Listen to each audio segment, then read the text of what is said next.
minta tolong ya, ini anak mama. Presenter media sini. Insyaallah mudah-mudahan modal hasilnya pada bulan September kita. Untuk perkara perceraian yang masuk di Pengadilan Agama Slawi dari bulan Januari sampai bulan Juni 2024 kita sudah masuk perkara sejumlah 1985 perkara yang masuk. Kemudian yang diputus sejumlah 1950. Jadi kalau kita bandingkan perkara tahun 2022-23 itu perkara masuk itu 4.158. Kemudian 2023 perkara masuk 4.050. Ada penurunan perkara masuk. Dan ini tidak semua perkara perceraian, karena kita kan melihat dari Undang Nomor 789 Pasal 49 itu bahwa kewenangan pengadilan agama itu di samping NTCR juga ada ekonomi syariah. Kemudian dengan perubahan Undang-Undang Nomor 3 2006, perubahan 50 yang terakhir 2009 itu kita ada kewenangan memeriksa atau menerima perkara-perkara kaitan dengan ekonomi syariah, kemudian pengangkatan anak atau adopsi, kita ada kewenangan itu.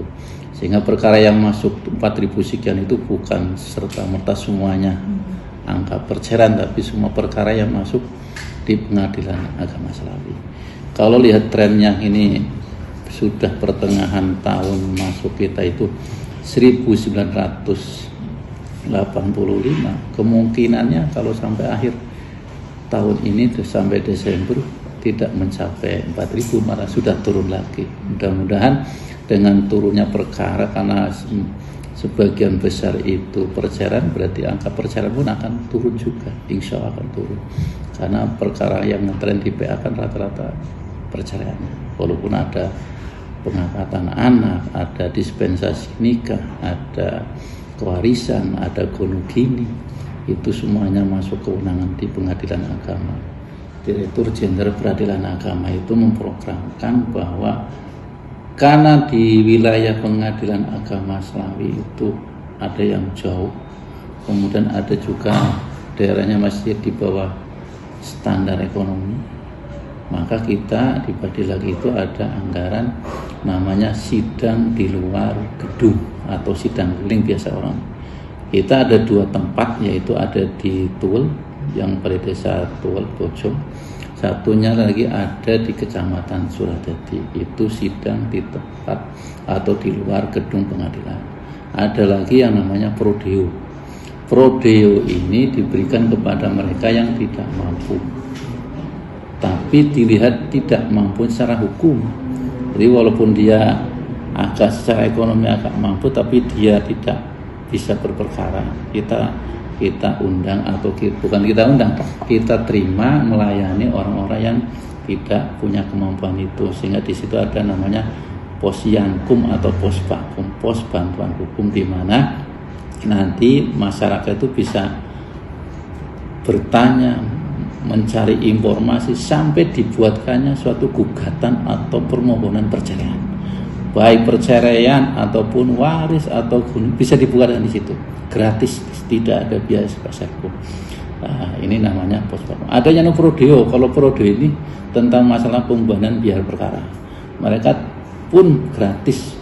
Nah, untuk tahun ini kita diberikan beban 20 perkara 1 tahun. Kita sudah terlaksana antara 10 atau 12 perkara yang sudah kita daftarkan, alhamdulillah sudah dikabulkan. Tapi ada 1 perkara yang kemarin prodeo tapi dicabut karena ternyata suaminya pulang terus damai, dicabut. Sehingga kita nggak bisa menghalangi itu, kalau bisa pengennya pengadilannya tidak ada perceraian.